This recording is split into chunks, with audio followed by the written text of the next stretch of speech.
Halo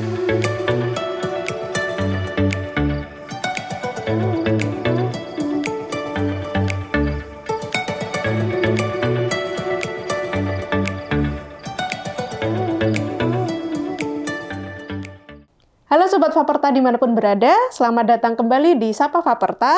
Perkenalkan, nama saya Nurul Tria, akan menemani Sobat Faperta dalam program Sapa Faperta episode kali ini. Nah, pada episode kali ini, kita akan mengenal lebih dekat dengan salah satu departemen yang ada di Fakultas Pertanian Universitas Gadjah Mada, yaitu Departemen Sosial Ekonomi Pertanian. Pada kesempatan kali ini, saya sudah bersama dengan narasumber yang sangat luar biasa, yaitu Bapak Dr. Jangkung Handoyo Mulyo, SPMEC, yang merupakan Ketua Departemen Sosial Ekonomi Pertanian. Kita sapa dulu narasumber kita hari ini. Selamat pagi, Pak Jangkung. Selamat pagi, Mbak Nurul. Sehat selalu. Alhamdulillah sehat. Nah, langsung saja, mungkin ini Sobat Faperta sudah penasaran ya tentang Departemen Sosial Ekonomi Pertanian yang ada di Fakultas Pertanian. Kita langsung saja ngobrol dengan Pak Jangkung, begitu ya. Untuk pertanyaan yang pertama, Pak, ada berapa banyak sih program di Fakultas Pertanian ini, di Departemen Sosek dari S1 sampai S3 ini, Pak? Kemudian akreditasinya itu apa gitu? Baik, terima kasih Mbak Nurul dan Bapak Ibu serta teman-teman semua yang menyaksikan acara ini. Jadi di Departemen Sosek itu untuk program S1 kita punya 2 program studi, yaitu satu program studi Ekonomi Pertanian dan Agribisnis atau biasa disebut sebagai program studi EPA, kemudian program studi Penyuluhan dan Komunikasi Pertanian biasa disebut PKP, gitu ya. Nah, dua-duanya ini terakreditasi internasional ya, dari ASIIN. Ya, saya kira 2 program studi itu sudah terakreditasi, di samping dari BAN-PT tentu ya, itu sudah akreditasinya adalah yang 1A, yang 1 unggul, kalau nggak salah gitu. Lalu yang di S2 kita punya Magister Ekonomi Pertanian dan Magister Manajemen Agribisnis. Nah, ini dua-duanya terakreditasi oleh BAN-PTA. Nah, untuk yang S3 kita punya 2 minat. Nah, karena kalau program studi S3 itu hanya 1 di fakultas, itu di bawah fakultas, tapi 2 minatnya itu adalah Doktor Ekonomi Pertanian atau biasa disebut DEP, dan satunya lagi Doktor Manajemen Agribisnis atau DMA. Nah, itu kedua minat itu dikelola di departemen. Gitu. Oke, berarti tadi kalau di Sosek itu secara garis besar itu ada yang ekonomi dan juga agribisnis, kemudian ada yang penyuluhan gitu ya Pak. Ya, nah, yang dipelajari di program studi yang tadi Bapak sebutkan itu apa aja sih Pak? Mungkin secara singkatnya gitu. Oh ya, jadi kalau kita belajar tentang ekonomi ya, itu termasuk ekonomi pertanian, tentu kita bicara tentang bagaimana mengalokasikan sumber daya yang terbatas, bagaimana membuat kebijakan-kebijakan, termasuk kebijakan publik, kebijakan pertanian dan seterusnya. Di situ kita bicara tentang policy. Kalau bicara di manajemen agribisnis, bagaimana kita mengelola usaha di bidang pertanian, jadi mulai dari perencanaan sampai dengan nanti pada monitoring dan evaluasi. Jadi itu adalah di sektor bisnisnya. Nah, kalau yang di penyuluhan dan komunikasi, tentu ini dilakukan dalam rangka untuk mempelajari bagaimana mendeliverikan inovasi-inovasi yang ada di riset untuk disampaikan kepada petani, sehingga kemudian itu bisa diadop dengan baik dan pada akhirnya akan meningkatkan produksi dan kesejahteraannya. Jadi dua-duanya berbeda, tetapi mereka saling komplementer. Gitu. Oke. Kemudian dalam aktivitas akademis gitu ya Pak, itu kan tentunya kita perlu ada fasilitas untuk menunjang gitu. Nah, kalau di Departemen Sosek sendiri ini ada fasilitas apa aja sih Pak, termasuk laboratoriumnya gitu? Oh, jadi kalau di Departemen Sosek punya 4 laboratorium ya. Yang pertama adalah laboratorium kebijakan pertanian dan sumber daya alam, ya, ini 1. Kemudian ada laboratorium pemodelan sosial ekonomi dan agribisnis. Kemudian yang ketiga adalah laboratorium agribisnis, dan yang keempat adalah laboratorium penyuluhan dan komunikasi pertanian. Nah, laboratorium ini tugas utamanya adalah untuk memberikan dukungan di dalam proses pembelajaran. Jadi ya inilah menjadi semacam tulang punggung untuk mensupport proses pembelajaran dari sisi praktikum dan seterusnya. Nah, tentu selain itu juga saya kira departemen juga mendapatkan akses ya, ini adanya gedung baru ini ya, AGLC, Agriculture and Agrotropical Learning Center ya. Jadi saya kira kita juga punya akses, saya kira itu kita berterima kasih. Kemudian kita juga punya lab lapangan ya, untuk praktikum pengkajian sosial ekonomi pertanian. Nah, saya kira itu semua memberikan dukungan ya, untuk proses pembelajaran yang ada di departemen. Oke, ada banyak sekali ya tadi fasilitasnya ya Pak ya. Kemudian kegiatan pembelajaran mahasiswa ini Pak, kan tentunya tidak hanya belajar itu hanya di kelas gitu ya Pak ya. Nah, misalnya ada magang, PKL dan sebagainya itu ada nggak sih Pak di Departemen Sosial? Ada. Jadi kita seperti halnya di program studi yang lain. Tadi ada magang. Magang itu bahkan sekarang di era MPKM itu ya, saya kira salah satu atau mungkin salah dua program studi di tempat kami yang S1 itu mendapat hibah yang cukup besar dananya dalam rangka untuk sampai M satuannya itu adalah untuk pengembangan proses pembelajaran melalui MPKM itu ya. Jadi di situ penting untuk tadi bagaimana meningkatkan tidak hanya dari sisi kognitif ya, tetapi juga soft skill-nya dibangun. Nah, dari sisi itu saya ingin tambahkan bahwa di Departemen Sostek juga ada upaya untuk meningkatkan soft skill mahasiswa melalui KMSCP, Keluarga Mahasiswa Sosial Ekonomi Pertanian. Di samping itu adik-adik di Prodi juga ada kegiatan-kegiatan. Misalnya yang di program studi penyuluhan dan komunikasi dia ada pagelaran ya. Jadi di situ upaya untuk mengenalkan apa itu penyuluhan komunikasi, karya-karyanya. Kemudian juga ada yang ekonomi pertanian dan agribisnis, dia punya agripreneurship. Nah, jadi bagaimana membangun jiwa kewirausahaan. Nah, di KMSCB yang itu memadai kedua program studi itu juga kita kembangkan kegiatan soft skill. Nah, salah satunya KMSCP ini salah satu pendiri POPMASEPI, Perhimpunan Mahasiswa Sosial Ekonomi Pertanian Indonesia, dari tahun 90 sampai sekarang masih eksis secara nasional. Dan kemudian adik-adik di KMSCP ini juga menyelenggarakan kegiatan yang rutin, yang sekarang disebut sebagai Jogjajanan. Jadi itu adalah satu event untuk mahasiswa sostek yang didedikasikan untuk masyarakat. Tentu di situ juga kita mengenalkan pangan-pangan lokal, kemudian kita juga berpromosi untuk program studi S1, S2, dan biasanya diakhiri dengan pertunjukan musik. Nah, baru saja adik-adik KMSCP menyelenggarakan acara Jogjajanan itu dan saya kira berhasil dengan baik ya. Karena sebelumnya tahun 2020 itu sudah disiapkan tapi terus ada pandemi sehingga kemudian tidak bisa. Nah, saya kira itu di situ adik-adik akan mendapatkan banyak sekali soft skill. Misalnya bagaimana membuat perencanaan, bagaimana meyakinkan kepada mitra bisnis untuk terlibat dalam sponsorship, bagaimana mengelola banyak orang dalam waktu yang terbatas. Jadi kalau satu pertunjukan itu kan tidak hanya sekedar yang di panggung, tapi justru yang di luar panggung itu yang luar biasa memanage-nya, itu mulai dari security dan seterusnya ya. Dan adik-adik saya kira enjoy dengan hal itu dan harapannya mereka betul teamwork-nya harus dibangun ya. Saya kira itu ke depan akan punya impact di luar yang sisi kognitifnya. Betul. Karena kalau kita sudah berkecimpung di dunia profesional juga bekerja dalam tim, kemudian kemampuan komunikasi, negosiasi itu sangat dibutuhkan ya Pak. Jadi tidak hanya apa yang dipelajari di kelas teori tapi bagaimana kita bisa mengaplikasikan itu. Nah, itu bisa dilatih dengan tadi dukungan-dukungan kegiatan pembelajaran di luar kelas tadi ya Pak ya. Ada magang, kemudian ada HMJ atau himpunan mahasiswa jurusan tadi ya Pak, dan lain sebagainya itu tadi. Oke, sangat menarik ya. Kemudian untuk menunjang itu Pak, ada nggak sih relasi dengan perguruan tinggi lain atau industri gitu, baik nasional maupun internasional gitu? Iya, jadi kalau mitra ya, itu kalau di kementerian saya kira jelas ya, entah itu Kementerian Pendidikan, Kementerian Pertanian ya, kemudian juga kementerian yang lain kita punya, termasuk Pemda kita punya kerjasama.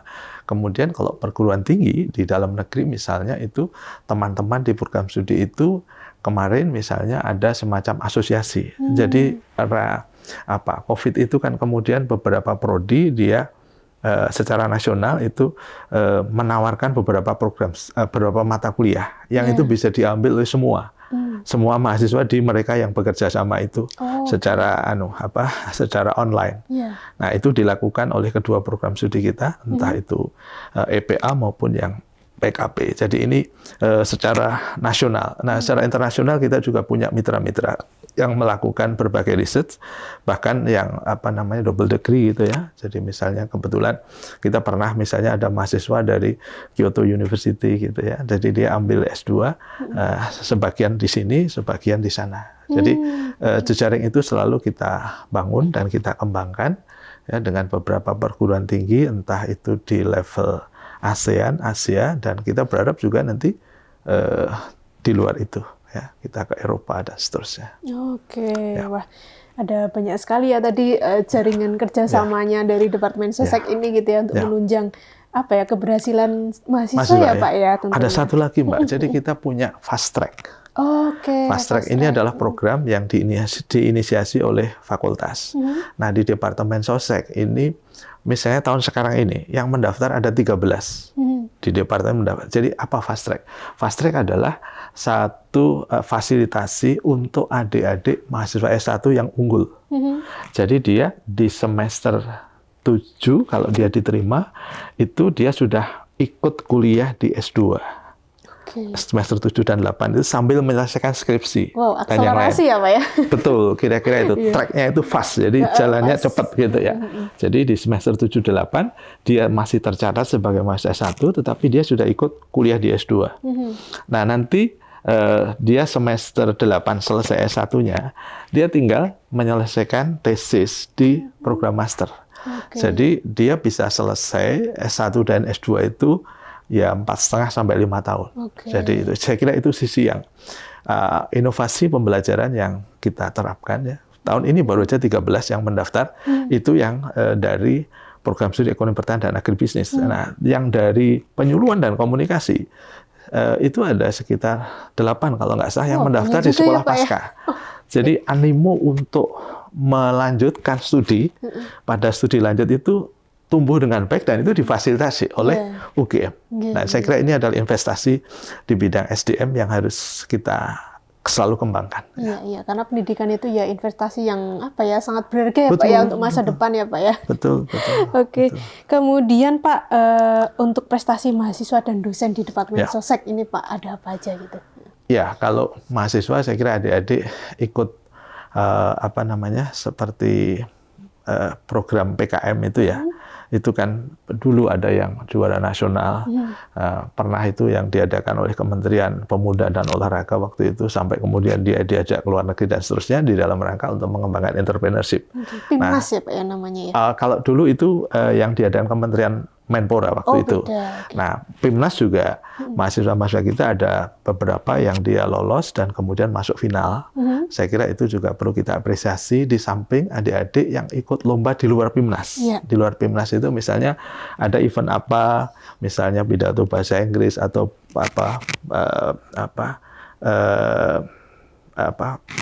paper itu paper competition itu kan ada yang juara esai gitu. Nah, itu adik-adik ikut. Nah, termasuk yang diadakan oleh beberapa institusi di luar Kementerian Pendidikan ya. Saya kira itu kita ikut.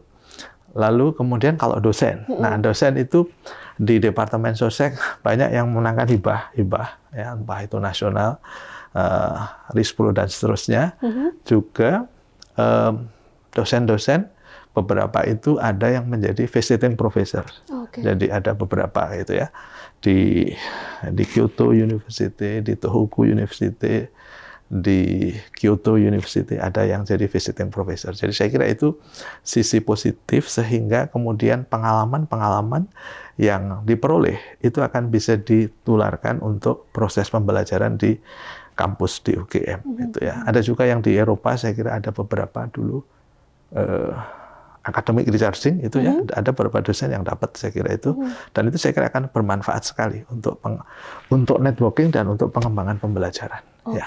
Wah tadi didukung dengan tenaga pengajar yang oke banget tadi ya Pak ya, sehingga banyak juga mahasiswanya juga berprestasi juga Iya. banyak ya Pak ya di Departemen Sosek gitu.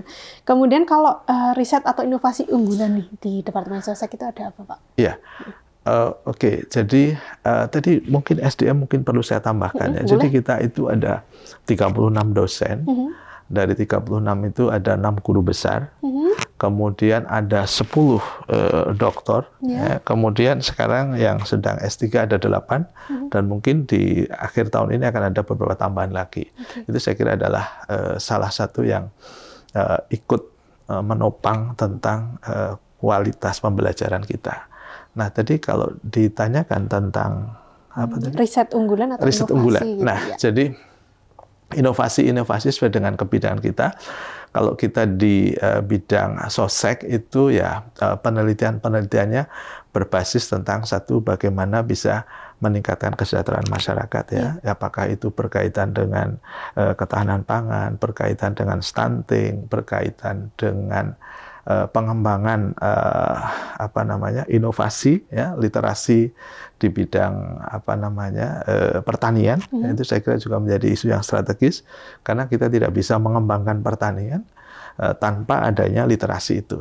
Nah, kemudian juga isu yang berkaitan dengan kebijakan-kebijakan baik itu perdagangan internasional maupun yang berkaitan dengan kebijakan domestik. Ya, saya kira itu di antara riset-riset yang sedang kita kembangkan di departemen. Ya. Dan tentunya juga menjawab ini ya Pak ya, kebutuhan dari isu-isu terkini juga ya Pak ya. Kalau di saya stunting itu kan kemudian betul. ada beberapa dosen yang meneliti itu, yang berkaitan dengan sumber daya, yang berkaitan climate change, kita juga punya riset-riset itu. Bahkan yang yang terkait dengan sektor bisnis ya, ada mahasiswa yang dia meneliti tentang isu yang berkaitan dengan perpindahan merek. Jadi ini bisnis. Jadi ini di Doktor Manajemen Agribis ada itu ya. Jadi isu tentang brand switching. Jadi Jadi dia meneliti tentang perubahan merek untuk susu pertumbuhan untuk anak usia 1 sampai 3 tahun. Karena ini nilainya besar sekali. Jadi 1% perubahan merek A ke B, 1% itu nilainya triliunan. Karena itu orang berpindah merek ini menjadi isu yang strategis untuk bisnis. Nah, dan itu diteliti oleh mahasiswa. Kebetulan dia baru saja lulus, ya. Jadi itu. Nah, ini hanya contoh saja. Tentu yang di bidang ekonomi, di bidang penyuluhan juga saya kira beberapa isu juga telah diteliti dengan baik. Ya. Oke. Kemudian tadi Pak, ini kan tadi Bapak juga menyampaikan bahwa soseknya UGM itu menjadi pelopor Pomasepi gitu ya Pak. Berarti artinya ada banyak program studi serupa sosek di perguruan tinggi lain. Nah, yang membedakan soseknya UGM dan yang lain ini Pak, kita punya keunikan apa sih sebenarnya gitu? Iya, saya kira begini. Kalau dilihat dari sisi formal ya, nama program studi itu kan pemerintah sebelumnya itu kan punya kebijakan. Jadi kalau sosek itu hanya program studi agribisnis. Nah, itu ya. Apapun kemudian jadi agribisnis dimanapun itu ya. Nah, di UGM kita bersyukur karena kita statusnya sebagai BHMN. Kita punya hak dan kita tetap pertahankan. Namanya bukan agribisnis, tetapi kita punya ekonomi pertanian dan agribisnis. Ya. Jadi tidak hanya karena agribisnis dan ekonomi pertanian itu dua hal yang ada sisi miripnya, tetapi sebenarnya itu bukan hal yang sama. Itu satu. Nah, yang kedua, kita punya penyuluhan dan komunikasi. Di tempat lain itu melebur dengan aturan itu. Sekarang beberapa sedang mau tumbuh lagi. Ya, jadi ini yang jadi unik. Sehingga ketika yang lainnya itu pada menjadi program studi agribisnis, kita punya ekonomi pertanian dan agribisnis. Kita punya penyuluhan dan komunikasi, dan itu tidak banyak. Nah, itu saya kira menjadi salah satu uniqueness kita. Nah, jadi sekarang kan kemudian beberapa perguruan tinggi itu sudah mulai lagi ada yang ingin mendirikan penyuluhan gitu. Nah, kalau semua dulu jadi agribisnis. Jadi kita dari sisi itu kita punya advantage ya di situ. Jadi kalau sudah terpisah pun juga nanti belajarnya lebih terspesialisasi sejak dini ya Pak betul. Sejak S1 sejak semester 1 gitu ya Pak ya. Oke, menarik sekali tadi ya apa yang disampaikan oleh Pak Jangkung tadi seputar Departemen Sosek gitu. Mungkin ada closing statement Pak? Iya, jadi kami itu sudah lahir mungkin tahun 50-an ya. Jadi sudah sangat lama sekali sehingga kita punya selain kualitas SDM-nya, juga kita punya experience yang panjang, kita punya kerjasama dengan berbagai institusi dalam dan luar negeri, dan secara formal ya, kita punya menyediakan berbagai pilihan. Jadi begini ingin saya katakan, kalau di S1 kami punya dua jualan yang luar biasa. Kalau Anda suka penyuluhan dan komunikasi, pilih itu yang di UGM. Kalau Anda ingin belajar ekonomi pertanian dan agribisnis, pilih juga di situ. Karena dua-duanya bagus. Nah, kalau kemudian S2, kalau Anda ingin belajar manajemen agribisnis, kita punya. Kalau kita mau belajar ekonomi pertanian, kita juga punya. Termasuk di S3-nya. Jadi datanglah ke kami. Karena kami adalah bagian dari perguruan tinggi kelas dunia, yaitu UGM. Jadi Anda akan mendapatkan sesuatu yang mungkin tidak didapatkan di tempat lain. Please come to my department. You can choose what you need. Please come to Sosek UGM gitu ya Pak ya. Oke, terima kasih banyak Pak Jangkung atas informasi yang sangat menarik dan tentunya juga akan bermanfaat gitu ya untuk adik-adik yang mungkin lagi bingung gitu mau ambil program apa, kemudian sedang membanding-bandingkan Sosek di UGM dan Sosek di tempat lain gitu Sosek ya Pak ya. The best itu. Itu. Betul. Terima kasih juga kepada Sobat Faperta yang sudah menyimak program Sapa Faperta episode kali ini dari awal sampai akhir. Jika Sobat Faperta menyukai video ini, jangan lupa tekan tombol like, subscribe, dan nyalakan notifikasinya untuk mendapatkan info-info menarik lainnya. Dan jangan lupa share informasi ini sebanyak-banyaknya kepada Sobat Faperta yang lain, supaya lebih banyak Sobat Faperta yang tahu tentang Departemen Sosial Ekonomi Pertanian, gitu ya. Jangan lupa nonton episode Sapa Faperta berikutnya. Sampai jumpa.